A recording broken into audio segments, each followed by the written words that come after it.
এবারের আলোচনা standard error এবং স্যাম্পলিং এরর গবেষণায় এই দুটো বিষয় নিয়ে। যে স্ট্যান্ডার্ড এরর এবং স্যাম্পলিং এরর এটা দুটোই ক্রিটিক্যাল কনসেপ্ট এই পরিসংখ্যানগত গবেষণার ক্ষেত্রে, বিশেষ করে যখন ডিলিং করা হয় স্যাম্পল ডাটা নিয়ে। যে এটা আমাদের সাহায্য করে বুঝতে যে রিলায়েবিলিটি এবং প্রিসিশন আমাদের ফাইন্ডিংসের। যে স্ট্যান্ডার্ড এরর এবং স্যাম্পলিং এরর পরিসংখ্যানগত গবেষণায় বিশেষ করে নমুনা তথ্যের সাথে কাজ করার সময় দুটি গুরুত্বপূর্ণ ধারণা। এগুলি আমাদের ফলাফলের নির্ভরযোগ্যতা এবং নির্ভুলতা বুঝতে সাহায্য করে। তো স্ট্যান্ডার্ড এরর এসি এর সংজ্ঞায় বলা যায় স্ট্যান্ডার্ড এরর হলো একটি পরিমাপ যা একটি নমুনা থেকে প্রাপ্ত পরিসংখ্যান, যেমন গড় বা অনুপাত, তার প্রতিনিধিত্বকারী জনসংখ্যা পরিমিতি থেকে কতটা আলাদা হতে পারে তা নির্দেশ করে। সহজ ভাষায় এটি নমুনা পরিসংখ্যানের সাথে যুক্ত পরিবর্তনশীলতা বা অনিশ্চয়তার নির্দেশ করে। হিসাব স্ট্যান্ডার্ড এরর গণনা করা হয় নমুনার স্ট্যান্ডার্ড ডেভিয়েশনকে নমুনার আকারের বর্গমূল দ্বারা ভাগ করে। ব্যাখ্যা হিসেবে বলা যায় যে একটি ছোট স্ট্যান্ডার্ড এরর ইঙ্গিত দেয় যে নমুনা জনসংখ্যা পরিমিতির কাছাকাছি থাকার সম্ভাবনা বেশি। বিপরীতভাবে একটি বড় স্ট্যান্ডার্ড এরর অনুমানে বেশি পরিবর্তনশীলতা এবং কম নির্ভরতা নির্দেশ করে। স্যাম্পলিং এররের সংজ্ঞা কী? স্যাম্পলিং এরর তখন ঘটে যখন একটি নমুনা তার থেকে নিষ্কাশিত জনসংখ্যার পুরোপুরি প্রতিনিধিত্ব করে না। এই বিচ্যুতিটি সুযোগ বা র্যান্ডম পরিবর্তনের কারণে ঘটতে পারে, কারণ র্যান্ডমনেস ভালোভাবে পরিকল্পিত নমুনা পদ্ধতি সত্ত্বেও নমুনাটি নির্বাচিত হলেও জনসংখ্যার পুরোপুরি প্রতিফলন করবে না এমন একটি সুযোগ রয়েছে। নমুনা আকার ছোট নমুনা আকারের ক্ষেত্রে বড় স্যাম্পলিং এরর হওয়ার সম্ভাবনা বেশি। প্রভাব স্যাম্পলিং এরর জনসংখ্যা পরিমিতির অসঠিক অনুমানের দিকে নিয়ে যেতে পারে। স্ট্যান্ডার্ড এরর এবং স্যাম্পলিং এররের মধ্যে পার্থক্য। যে স্ট্যান্ডার্ড এরর হলো স্যাম্পলিং এররের একটি পরিমাপ। একটি বড় স্ট্যান্ডার্ড এরর স্যাম্পলিং এররের একটি বড় সম্ভাবনা নির্দেশ করে। স্ট্যান্ডার্ড এরর হ্রাস করে, যেমন নমুনা আকার বাড়িয়ে গবেষকরা তাদের ফলাফলের উপর স্যাম্পলিং এররের প্রভাব কমিয়ে আনতে পারেন। সারাংশে বলা যায় স্ট্যান্ডার্ড এরর একটি নমুনা পরিসংখ্যানের সাথে যুক্ত অনিশ্চয়তা পরিমাপ করে। স্যাম্পলিং এরর একটি নমুনা নির্বাচনে অন্তর্নিহিত র্যান্ডমনেস থেকে উদ্ভূত হয়। স্ট্যান্ডার্ড এরর হলো স্যাম্পলিং এররের একটি পরিমাপ। এই ধারণাগুলি বুঝে গবেষকরা তাদের ফলাফলের নির্ভরযোগ্যতা এবং নির্ভুলতা মূল্যায়ন করতে আরও সুবিন্যস্ত সিদ্ধান্ত নিতে পারেন। এবার আগের প্রসঙ্গে আসি, যে স্ট্যান্ডার্ড এসি এর ডেফিনেশন কি? যে স্ট্যান্ডার্ড এরর হলো একটা মেজার যে কতটা একটা পরিসংখ্যানগত লাইক দ্য মিন অথবা প্রপরশন একটা স্যাম্পলের আলাদা হয়েছে পপুলেশন প্যারামিটার থেকে, যেটা রিপ্রেজেন্ট করে তার। সহজ ভাষায় বলতে গেলে এটা ইন্ডিকেট করে ভ্যারিয়েবিলিটি অথবা আনসার্টেনিটি যার সাথে সংযুক্ত স্যাম্পল স্ট্যাটিস্টিক্স। এর ক্যালকুলেশন হিসাব হলো যে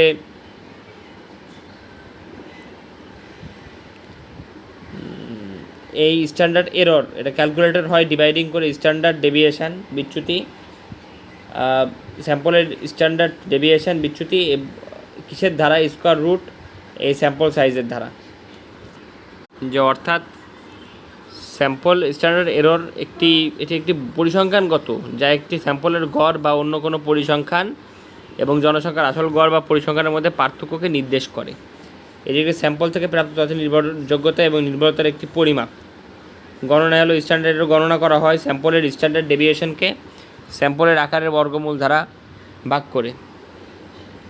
যে বাংলায় গণনা হলো স্যাম্পলের স্ট্যান্ডার্ড ডেভিয়েশন নির্ণয় করা, স্যাম্পলের আকারে বর্গমূল নির্ণয় করা, স্ট্যান্ডার্ড ডেভিয়েশনকে বর্গমূল দ্বারা ভাগ করা।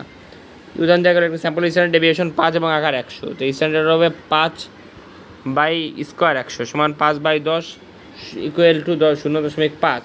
অর্থাৎ এই স্যাম্পলের গড় স্ট্যান্ডার্ড এরর 0.5। এটি বোঝায় যে এই স্যাম্পলের গড় জনসংখ্যা আসল গড়ের চেয়ে 0.5-এর মধ্যে পার্থক্য থাকতে পারে। তা আবার আগের প্রসঙ্গে আসি, যে ইন্টারপ্রিটেশন ব্যাখ্যা কী? যে একটা ছোট স্ট্যান্ডার্ড এরর সাজেস্ট করতে পারে যে স্যাম্পল স্ট্যাটিস্টিক হতে পারে যে কতটা ক্লোজ তারা পপুলেশন প্যারামিটারের কাছে। বিপরীতভাবে একটা বড় স্ট্যান্ডার্ড এরর ইন্ডিকেট করতে পারে গ্রেটার ভ্যারিয়েবিলিটি এবং কম প্রিসিশন এই এস্টিমেটের ক্ষেত্রে। যে ছোটো মানের স্ট্যান্ডার্ড এরর এসি বোঝায় যে নমুনা পরিসংখ্যানটি জনসংখ্যা পরিমিতির কাছাকাছি থাকার সম্ভাবনা বেশি। অন্যদিকে বড় মানের স্ট্যান্ডার্ড এরর বোঝায় যে নমুনা পরিসংখ্যানটি আরও বেশি পরিবর্তনশীল এবং অনুমানের ক্ষেত্রে কম নির্ভরযোগ্য। সহজ ভাষায় ছোটো এসি নমুনা থেকে পাওয়া ফলাফল জনসংখ্যার আসল ফলাফলের কাছাকাছি থাকার সম্ভাবনা বেশি। বড় এসি নমুনা থেকে পাওয়া ফলাফল জনসংখ্যার আসল ফলাফলের কাছাকাছি থাকার সম্ভাবনা কম। এটি মানে নমুনা থেকে পাওয়া ফলাফল আসল ফলাফল থেকে বেশি ভিন্ন হতে পারে।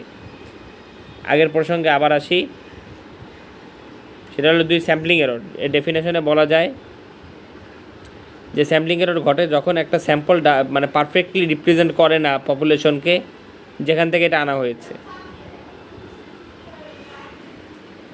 যে এই ডিসক্রিপেন্সি এটা আসতে পারে সুযোগ থেকে অথবা র্যান্ডম ভ্যারিয়েশন থেকে। যে অর্থাৎ স্যাম্পলিং এরর হলো একটি পরিসংখ্যানগত শব্দ যার অর্থে একটি নমুনা তার জনসংখ্যার পূর্ণ প্রতিনিধিত্ব করতে ব্যর্থ হয়েছে। এই পার্থক্যটি সুযোগ বা র্যান্ডম পরিবর্তনের কারণ হতে পারে।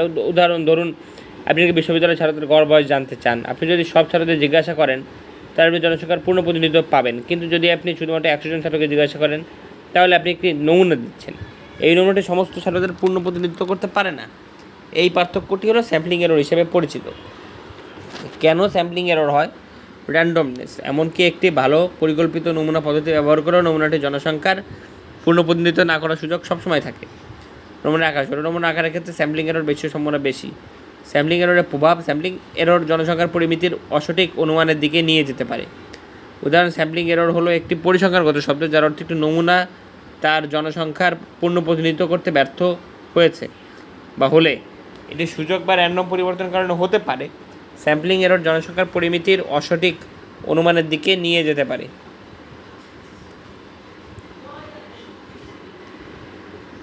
আবার আগের বিষয়ে আলোচনায় আসি, সেটা হলো যে কারণ কি র্যান্ডমনেস।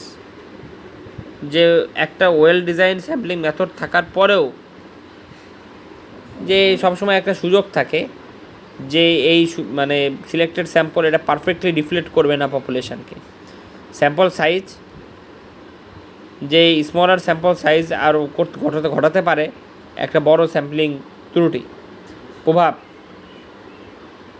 যে স্যাম্পলিং এরর এটা লিড করতে পারে ইনঅ্যাকুরেট এস্টিমেট যে পপুলেশন প্যারামিটারের ক্ষেত্রে। এবার সম্পর্ক বিটুইন স্ট্যান্ডার্ড এরর এবং স্যাম্পলিং এরর। যে স্ট্যান্ডার্ড এরর হচ্ছে একটা মেজার স্যাম্পলিং এররের, যে একটা লার্জার স্ট্যান্ডার্ড এরর ইন্ডিকেট করে একটা গ্রেটার লাইকলিহুড যে স্যাম্পলিং এররের।